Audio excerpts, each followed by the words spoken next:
All right, let's talk about yoga for a moment. You've got a slide that gives you 5 different types of yoga. And you can think of yoga as a path. Yoga is a pathway or a method by which one connects with deity, connects with God. And so there are 5 of them.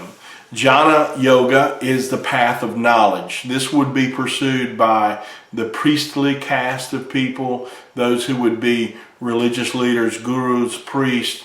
They would be studying the Vedas and the Upanishads and the other writings, and their path to oneness with God would be to acquire knowledge. The second type is karma, and that is selfless action. We've talked about karma previously a little bit. Karma yoga is doing things not for what you get out of them, but just doing them to be pleasing to the gods, if you would. Doing them for the benefits of others. That when you do things selflessly so that you don't get anything out of them, but just to give of yourself, that becomes a path through which you get closer to God. The third one is Bhakti Yoga. And this is the path of devotion. This is probably the yoga that is most widely practiced by Hindus worldwide. I think of it as the yoga of worship. You'll see Hindu shrines and temples where people will come and they will place wreaths or leave offerings of food or money, perhaps burning incense, things like that, in an act of devotion to a particular god.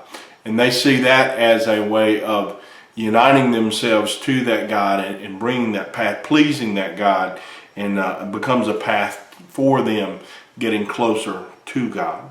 Raja Yoga is the yoga of meditation, the path of meditation, by which one sits in that position with their legs crossed, and I can't even get in that position, but you'll see them sitting calmly and sometimes repeating a mantra or a phrase.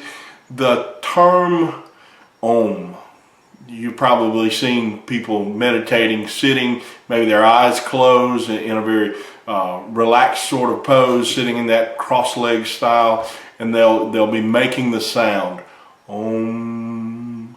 That is thought to be the essence of the sound of life. One of your symbols that you've seen in some of the pictures that I put in the modules is the symbol for Om. And meditation is a way of clearing the mind of all the distractions, all the thoughts. It's trying to empty the mind so that you can obtain a higher sense of consciousness or a heightened awareness of God and what He wants to connect with you. I think of God as He.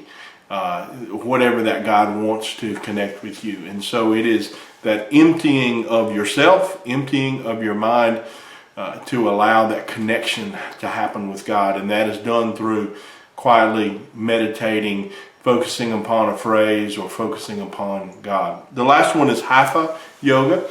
That's what you probably think of when you think of the word yoga. Exercise, stretches, positions, putting the body in is you think of a yoga class in our society today.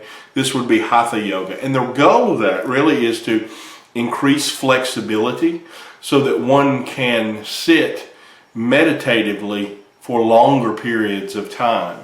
Because the length of meditation or the Raja Yoga will supposedly help you make that connection with God. So if you can't sit there very long, you may not get much of a connection, but the longer that you can sit, the better that connection becomes. So the Hatha Yoga is really to physically train the body to be able to sit and meditate and think about God. These 5 are the major yogas, and they are the path to which we connect with God in the Hindu mindset.